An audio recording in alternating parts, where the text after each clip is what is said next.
खून का चांद आसमान में अलिफाबे रहा था, एक अजीब सुर्ख रोशनी में नहला रहा था। एमिली ने सर्दी की लहर महसूस की। ये लम्हा आ गया था। वो दायरे के मरकज में खड़ी हो गई, मोमबत्ती अपने हाथों में थामे हुए। मिस्टर थोरन ने रस्म के अल्फाज कहना शुरू कर दिए। इनकी आवाज गूंज रही थी, मीनार के पत्थर की दीवारों से गूंज रही थी। जैसे ही वो बोल रहे थे, साए हरकत में आ गए, दायरे के किनारों के अर्द गिर्द घूम रहे थे। हुआ सर्द हो गई। एमिली की सांसें बादलों की तरह नजर आ रही थीं। एमिली एवंस, मिस्टर थोरन ने कहा, तुम्हें खानदानी खून की ताकत को इस्तेमाल करना होगा। अपनी खून की बूंद मोमबत्ती पर गिरा। एमिली ने अपने हाथ की उंगली से एक छोटा सा जख्म बनाया। उसने मोमबत्ती पर खून की बूंद गिराई। रोशनी गहरी हो गई। साए पीछे हट गए, जैसे किसी ताकत ने उन्हें धकेल दिया हो। मिस्टर थोरन ने अपनी आवाज बुलंद की। आखिरी अल्फाज की गूंज हर तरफ गूंज रही थी। अचानक एक धमाका हुआ। मोमबत्ती की रोशनी भड़क उठी। साए एक चीख के साथ गायब हो गए। हाल में खामोशी छा गई। रस्म मुकम्मल हो चुकी थी। लानत खत्म हो चुकी थी। एमिली जमीन पर बैठ गई। थकन इसके जिस्म को भर रही थी। मिस्टर थोरन ने इसे उठाया। इसकी आंखों में फख्र था।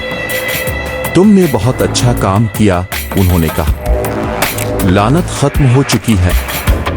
एमिली ने मुस्कुराकर हाल का जायजा लिया। साए गायब हो गए थे।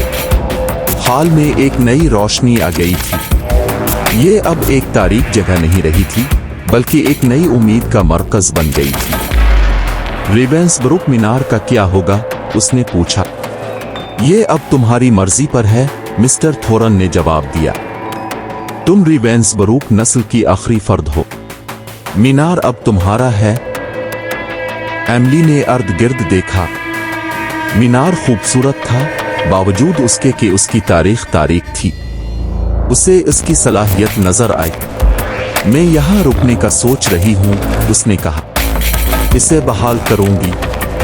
इसे रोशनी की जगह बनाऊंगी, तारीकी की नहीं। मिस्टर थोरन ने सर हिलाया। एक अक्लमंद फैसला। रीवेंसब्रुक मीनार एक नए आगाज का हकदार है। चंद दिनों बाद एमिली ने काम शुरू कर दिया। उसने एक टीम को मीनार की बहाली के लिए रखा। बागात की सफाई की गई, कमरे साफ और मुरम्मत किए गए।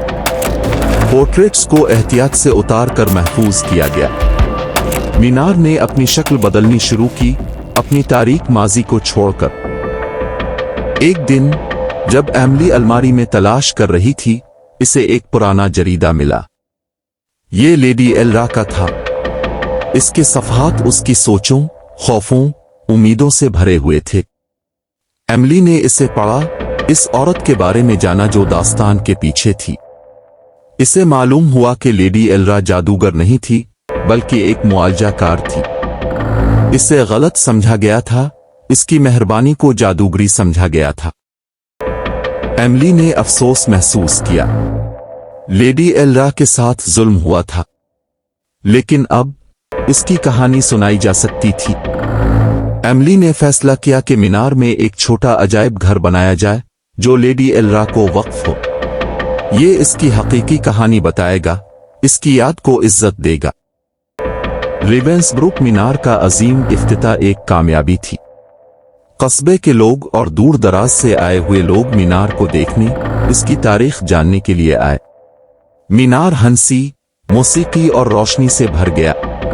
ये खुशी की जगह बन गई।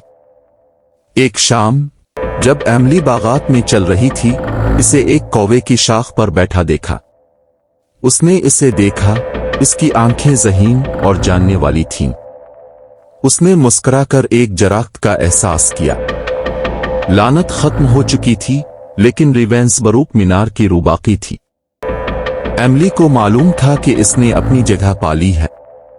उसने तारीकी की जगह को रोशनी का मरकज बनाया था, और वो जानती थी कि मुस्तकबिल में जो भी हो, इसके पास हमेशा रीवेंसब्रुक मीनार होगा।